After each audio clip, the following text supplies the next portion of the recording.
Lara Croft, she's a British Hollywood villain-style character who happens to be, not actually trying to destroy the world, but just going after artifacts for her own ends. I'm Toby Gard, and I'm the creator of Lara Croft. For me, the core of Tomb Raider is discovering the mysteries, uncovering things that are, really gobsmacking and being impressed by it. So, originally, when I was thinking about Lara Croft, it was very much the opposite of what game characters were like at the time. There's a lot of sarcastic, sort of monosyllabic sort of heroes, and I wanted Lara to just be the opposite of that. So I wanted her to be this extremely refined, genteel lady who just had this steely disposition, who would quite happily kill you as soon as look at you, and that terrifying danger underneath the surface of extreme refined pleasantries seemed like an excellent choice. With this game, I think Lara's probably the most signature new thing that's going on for her is her new grapple, which she can use in a variety of ways. She kind of uses it to sort of help her solve puzzles, and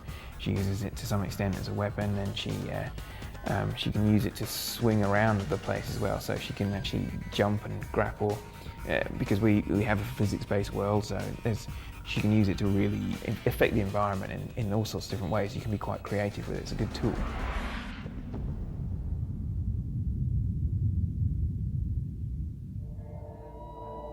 In Tomb Raider Legend, we're going to both answer questions and raise new ones. The biggest, mystery of this game, you will get an answer to. You will leave, satisfied. My name's Riley Cooper, and I'm the lead designer on Tomb Raider Legend. So we've really gone for a dynamic experience in Tomb Raider Legend, and a couple ways that's most, realized is interactive, and in the aesthetic presentation, the screen is alive. So, when you're in the jungles, you'll see birds flying, you'll see insects flying about, the foliage will be moving in the wind, you'll hear other animals. So it's just completely lush and real and believable and just alive. Because of the full physics system we have, you're able to fully interact with the world and create situations that are much more just real and believable and kind of awe-inspiring than you ever were able to do in previous Tomb Raiders. In going into the tombs, they're just much more real and much more alive than they've ever been. So really, we took what made the franchise great, focused on that, and made that all it could be. So if you love Tomb Raider because of who Lara Croft is, because of what she can do, because of the fact that she's an artifact hunter and she engages in these mysteries that have supernatural elements, that's exactly what you're going to get from this game, and it's going to focus on that.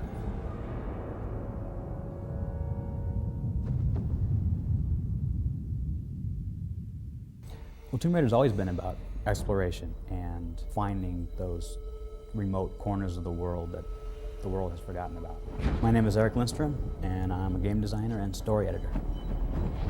Worldwide excursions going around different exotic places, and usually to places that no one's ever been before, or at least not since the tombs were built thousands of years ago or tens of thousands of years ago. You go to just about every continent and every locale type, so you're going to be exploring completely different spaces with each level. One of the places we go, probably the most important place we go, is the Himalayas. And for fans of the series, you'll have heard that something happened to Lara in the Himalayas which made her who she is. And we're going to go to the Himalayas, and you're going to find out what that was. The other locations include, jungles. We're going to go to Peru. We're going to go to Bolivia. We're going to be in South Africa. We're going to be everywhere. So just about everything you would imagine. In Tomb Raider Legend, we're going back to the roots of the franchise. We're going back to the tombs. That's where Lara, does her thing. That's where she lives. That's where she, pursues all the things she pursues. One of the things that we have found most interesting in the old Tomb Raiders that we've brought back a lot of is finding ancient mechanisms. That means you have to have traps, you have to have puzzles. That's what makes the tombs, compelling. That's what makes them what they are. So finding large-scale mechanisms. Toppling pillars, restarting ancient machinery. The interactions you have in those tombs, it's less about pulling a switch in one room and then running to a door 5 rooms away, and it's more about solving real dynamic puzzles in a given location. Which is partly challenge, it's partly dangerous, And at the end, you get to see this big thing in operation, and they often have large-scale effects.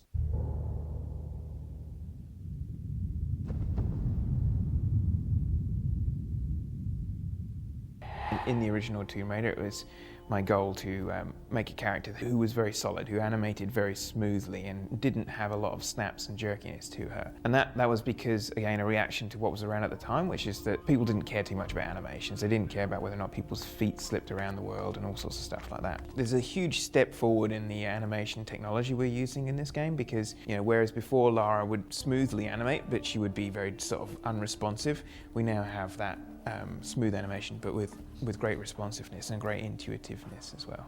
We animate everything by hand for Lara, and we're actually overlaying masses of different animations together to create the sort of smooth and fluid movement that Lara has in the game. Another thing that we've been doing that's a big step forward for this game is the quality to the actual model itself. We've got a lot more detail, not only in terms of her skin and her costumes, but in terms of her gear. Like the actual individual parts of equipment that she uses are modeled separately so that you can actually see them and they're actually attached to her, and she actually physically uses them, takes them off her belt and stuff. We've got the poly count on the model is quite outrageous, really. We 10,000 or so polys on Lara alone. We've got all sorts of detail on it as well. Like she gets dirty when she runs around, and she gets wet when she goes into water, and she'll react to things like being cold, or she knows that she's wet and might shake herself when she gets out of the water and stuff like this. So she's very much trying to create a character that's very alive, that seems very, very real when you're playing her. One of the things we're trying to do here is to create an experience that goes a little sort of above what you have seen in normal games. We're trying to create not an experience that's just action-oriented. We're not trying to create an experience that's just adventure-oriented, but we're trying to create an experience that is almost emotionally oriented. My name is Troels Volman. I am the composer of Tomb Raider Legend.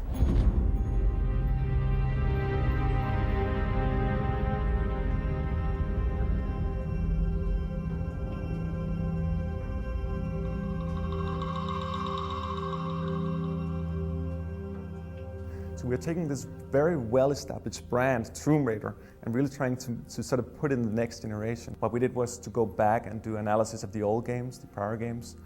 There are 6 Tomb Raider games that we went really deep into. And we're trying to understand what they did right and what they did wrong. One of the things we did when we went back and analyzed the old games was actually to look at the storyline of Lara. What we're trying to do in this game, without revealing too many details, is trying to go back in her past and try to understand how she became who she is. I think one of the sort of common problems in games is normally you talk about the story and you have a very sort of slim storyline that just goes through. But in this one, we took a step deeper and tried to recreate an emotional experience.